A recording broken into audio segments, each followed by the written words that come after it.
Tēnā koutou e te whānau, ko te tuatahi o Whiringa-Arangi, e te tau 2017, tēnei rā. Today is the day, today is my presentation day. So after 8 months of learning Te Reo Māori, we're going to mark off this year with the 10-minute kōrero, or thereabouts. And I've obviously naturally chosen my koro. It's tangata rongonui, so someone who's special to you, someone who inspires you, someone who is dear to your heart. So naturally I chose my koro, because he's not just important to me, he's important to a lot of people. And I've put in a lot of effort into this kōrero, okay? And I'm going and I'm extremely nervous, not because of the content, because I'm quite happy and I'm really excited to share this part of my whānau history, but it's because I feel like maybe if you're part of the mainstream, then, you know, you get up and you represent just yourself, whereas when you're part of a minority, you're always representing a collective. So, you know, I hope that I do everyone proud. I hope that I make my kaiako proud, especially. And I'm going to leave you to it. Koe ara te timatanga, me te whakamutunga o ngā mea katoa. Kororia ki te atua nui I te rangi, me ngā rongo ki runga I te mata o te whenua, whakaru pai ki ngā tangata katoa. Ki te atua, tēnā koe. Ki te kura, tēnā koe. Ki oku whaia, tēnā kōrua. Ki oku hoakonga, tēnā koutou. Ki te hunga mate, ki te hunga ora. Āpiti hono tā tai hono, te hunga mate ki te hunga mate. Āpiti hono tā tai hono, te hunga ora ki te hunga ora. Ka nui te mihi ki a koutou katoa. Ko Arafa te maunga. Ko Rafidane te awa. Ko Emirates te waka. Ko Jumeili te iwi. Ko Abraham te tangata. Ko Miriam ahau. Hei ara pia hau, no te rāwhiti wanganui. He tauira au ki te wānanga o Aotearoa. Kua taimai mātou ki te tautoko te kaupapa o te wā. Ki te whakarauora I te reo Māori me ōna tikanga. Kua waru marama au I ako ana I te reo, me tōku kai ngākau ki te reo Māori, kei te tautoko mātou I te tinuranga te rao te iwi Māori.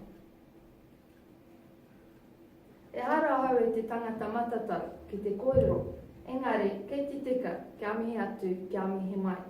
Kei te tika te kōrero o ngā tūpuna, waiho I te toipoto, kāua I te toiroa. Tūhia ki te rangi, tūhia ki te whenua, tūhia ki te ngākau o ngā tangata, ko te mea nui, ko te aroha, te hei mauriua. Tuatahi, o ki whakamiri, ki te tau kōtahi mano, iwa rau, 22 I te mutunga o te kingitanga Ottoman. Tērā Peretania iwa wahi te rāwhiti wanganui tēnā whenua, te kaumātoru. I tāwawa, I whakatū ētahi rangatira hau, mo Awarohe, hei whakarewa te kaupapa huna o Europi. Ētahi o awa rangatira no te kāhui ariki Hashman.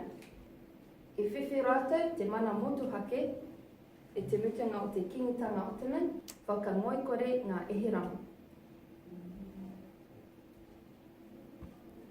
E hua tū a Peretania te whenua o Iraki ki a Faisal te tuatahi.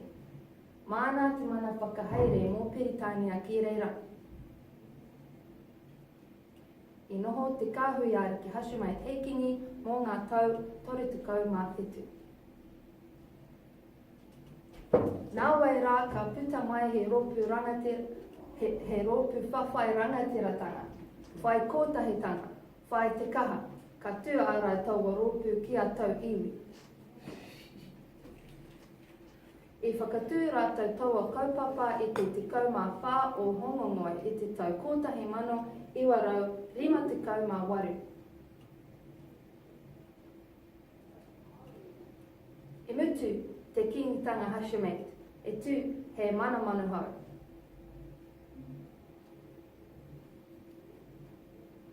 O tētahi o rangatira o taua kaupapa, ko toki tūpuna atu Sarang Ar. E whānau mai ia I te tau kōtahi mano iwa rau 21 I te mutunga o te kingitanga Ottoman. I tōna whānau nā mai ia whātikau tau ki muri, kaore ia I mōhio, a tōna wā koea te pehitini tuatahi o Iraki I te tau 1963. Ko tōna kaupapa nui, ko tōna iwi, ko tōna aranga nui kia whakakotahi te iwi anō. Mōhio ia, e hara takitoa I te toa takitahi, engare he toa takite. Engari, ia wanga a Europi mo tēnei tangata me tāna kaupapa. Nā Abdeslam Arif a Iraki whakakaha, e tangata pono ia, I whakapaukaha ia kia kotahi hiria ihipi me Iraki. Nō reira, I te tau 1960, I te tau tuatoru o tāna perehitini tanga e mate ia. I hinga porihu, tōna waka tupa, engari aware ake.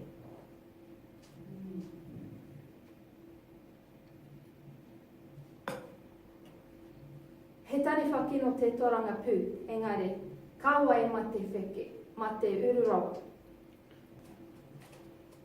Me mōhio mātau ki tō mātau hitori, me kōrero o mātau rio, me whakatahakaha o mātau ahurei kia tūpākari tātou. E mokupuna au mō ngā manako o oku tūpuna, anō rā he māma au mō ngā manako o oku tamariki. Koea te taki I taku tū ki te akomanga ki au, ki te au I a Māori, ka ki te au I tōku iwi.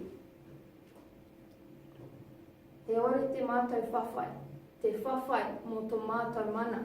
Me ako mātau, ia mātau, me ako mātau. Yes. Ki te whakaipo, te whakaute, me te whakangākau. Nō reira, tēnā koutou, tēnā koutou, tēnā koutou ka. Yeah.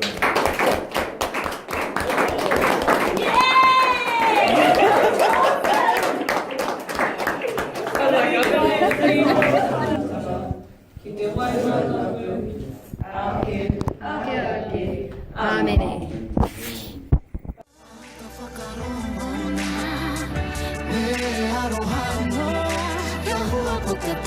Kia toi tō ka whai, mana ki tia mai.